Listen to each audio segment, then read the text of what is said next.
Ay ay ay! Yuhuhu! Welcome po mga kabayan sa ating panibagong vlog dito po sa LRT1 Cavite Extension na may kabuuang habang 32.4 kilometers mga kabayan. Nagmula po ito sa Roosevelt at ang pinakadulo nito ay Niog, Cavite, no? Ayan. Ito po ay inaabangan ngayon at ito na po kung saan ang kung saan nag-start itong LRT1. Ayan po mga kabayan, December 1, 1984. Ayan, ito po yung pinagawa, no, ni project ni Pangulong Apo Lakay. Ayan po mga kabayan, no. Napakasulit po itong LRT1, no, kung saan ito po'y nagawa pa ni dating Pangulong Marcos. At ngayon, sa kanyang anak, ito pa rin, naputan pa rin. At ito, ay talagang siksikan na po yung mga tao. Kaya dapat na mag-build pang ating gobyerno ng mas maraming railway dito po sa buong Luzon, no? Kasi napakarami na pong tao rito. At ngayon mga kabayan, ito na po yung latest update rito po sa paglatag nila ng railway dito sa extension.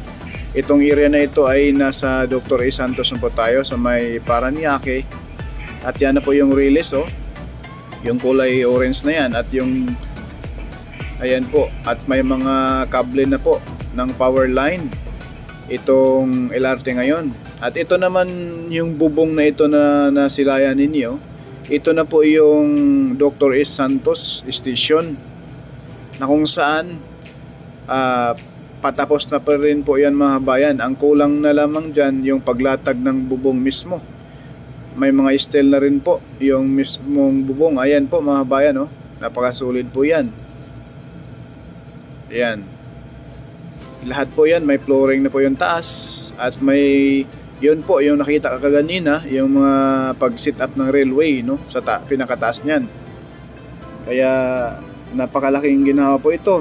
Sa next year, 2024 po, no, next year na po yan.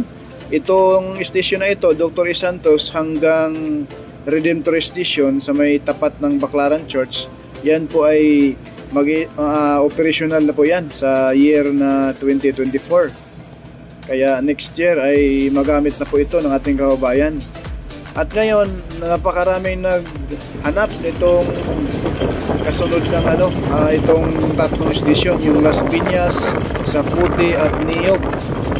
At yun po ay hindi pa po natin alam kung anong dahilan bakit hindi pa sila nag-start ng construction doon. Marami po nagsabi na dahil po sa right of way sa lupa, hindi pa nagkasundo, no, sa mga lupa na madaanan papuntang Niog, Cavite. Kaya relax na po tayo mga kabayan, no? Chill lang po tayo. Hindi po natin, mahirap po magsabi kung ano-ano. Hindi pa natin sigurado kung ano ang totoong dahilan kung bakit hindi pa nag-start ang construction sa tatlong station. Las Piñas, katabi doon sa binablog ko na Quirino flyover, C5 extension, katabi doon sa Pulang Lupa, Las Piñas. Andun po ang Las Piñas station itatayo.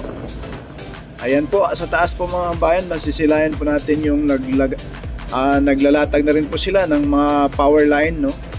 Ayan. At ito naman, ito na yung controversial na station. Ito yung Ninoy Aquino station dito po sa Barangay Santo Niño, Paranaque. Ayan. Pakita ko lang sa inyo mga kabayan, drone shot yung mismong Zapote Depot. Ayan na po. Konting patse lang po mga kabayan para masilayan niyo yung Zapote Depot. Dahil nung isang araw na sinaway tayo ng gwardiya dyan, kinuhaan pa tayo ng ID. Ayan. Ito na po mga kabayan, yung sa kabilang side, yung kaliwa ay may bubong na rin po. Ito na po yung Ninoy Aquino station dito po sa siyudad ng Paranaque. Itong lugar na ito ay Barangay Santo Niño, Paranaque, no? Na kung saan ay napakaraming nagreklamo bakit raw pangalan pa ni Aquino ang ilagay dyan. Bakit hindi pangalan ng Barangay Santo Niño? Ang makasagot lang po dyan mga kababayan ay ang management lamang ng LRMC, no? Ayan po. May mga steel na rin po. Ang kulang dyan mga kababayan, yung mismong ano na lang, yung paglatag ng bubong sa taas mismo. At yung hagdanan na yan, nasa baba, ayan na po ay ready na. May buhos na rin. At ang kulang na lang nito yung mismong elevator, no? Ayan. Ito, elevator na ito. Hindi pa nalagyan ng cover. Ayan po yung hagdanan sa kabilang side.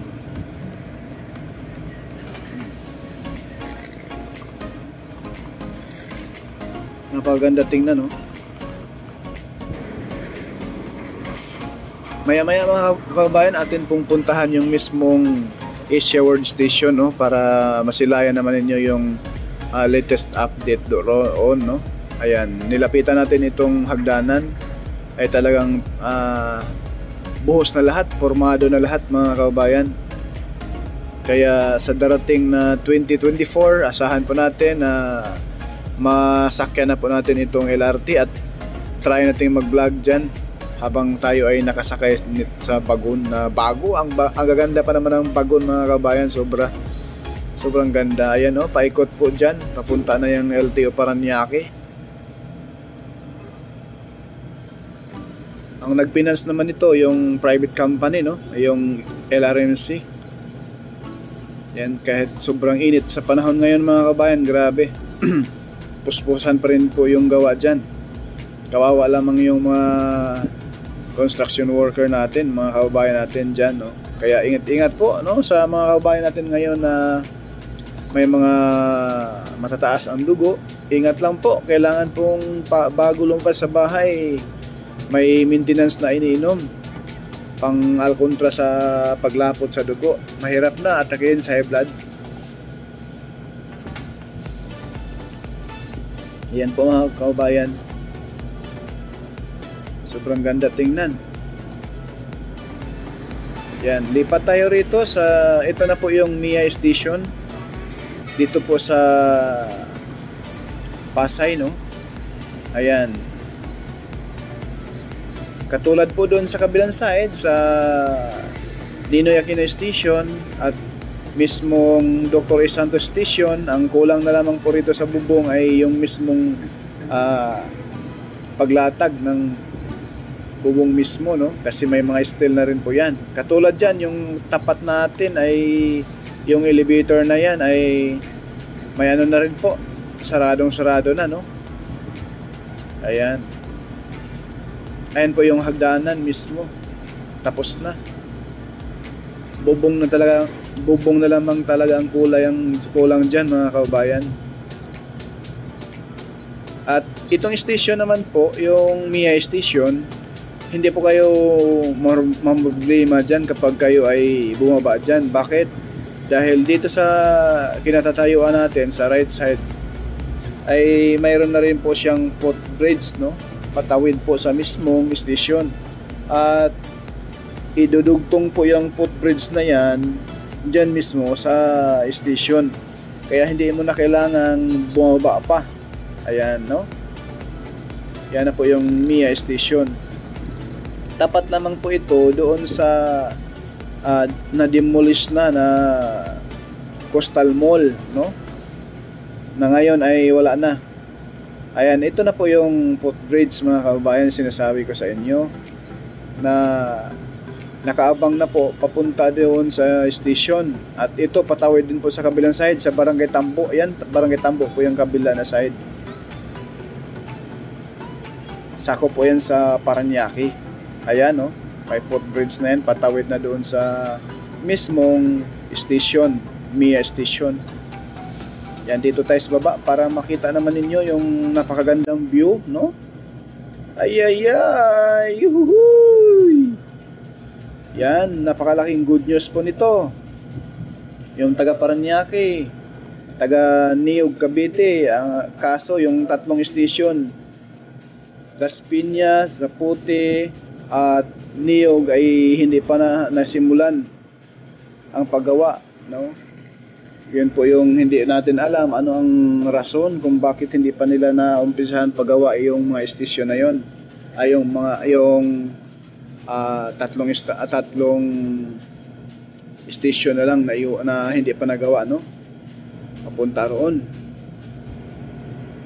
Ayan, yan na po yung footbridge mga bayan. Yung taas naman, yan na po yung NAIA Expressway. Ay karugtong na po yung expressway na yan doon sa sa Terminal 1, Terminal 2, Terminal 3. At karugtong na rin po doon sa South Luzon Expressway. At karugtong na rin doon mismo sa Cavitex. Ayan, no? Yan po mga kababayan. Enjoy lang po sa panonood at pasensya na yung accent ng ating pagsalita. Ayan, dito na po tayo sa Asia World Station. Ay ang building na nasa tapat natin, yan na po yung Paranaque Integrated Terminal Exchange. Kung tawagin natin ay PITX. Yan po yung terminal ng bus na parang airport. Napakaganda, no? Sobrang ganda. Napakalapad, napakalawak. Kaya itong Asia World Station ay idudugtong dyan sa PITX, Paranaque Integrated Terminal Exchange.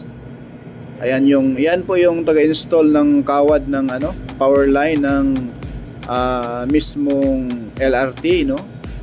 Ayan, yan sila po yon, yung parang track na yan, no? Nasa taas. May mga power line na rin po hanggang doon sa Dr. A. Santos Station. Kaya next year, 2024, hindi po natin alam kung first quarter, second quarter, or third quarter po ang pagbubukas nito. Basta next year na po ang open nito. Wag nang makulit. Next year na po. Ay, yuhuhuy! Yan, pa-support naman mga kabayan, pakipindot naman yung like, share, and subscribe. Follow na rin po sa ating YouTube channel, Purkay Studio. Pakihit na lang yung notification bell, yung all, yung pinakataas. At follow na rin tayo sa ating FB page, Purkay Studio din po. Maraming salamat po. Enjoy! Ayan na po yung may neat na kulay green. Yan na po yung mismong Asia World Station. Pahaba po siya, no? At dyan ako nalito yung hagdanan paakyat. Ano kayang mayroon dyan, no? Bakit may paakyat pa, pang third floor pa? Ayan, no? Yung sa taas mga kababayan, mayroon pa hagdanan paakyat. So ibig sabihin baka yun doon sa kabila, yan patawid doon sa kabila, kaya parang may hagdanan, no? Ayan. Kung ikaw ay papuntang Baclaran, edi siyempre dito ka sa side sa kaliwa. Tama po, may hagdanan pa patawid doon, no? Kagaya doon sa mismong Doroteo Jose, may paakyat doon sa pinakataas. Ayan mga kababayan, yan lang po muna yung ating update rito sa LRT1 Cavite Extension. Purkay Studio, hindi sikat pero nag-aabot ng balitang tapat.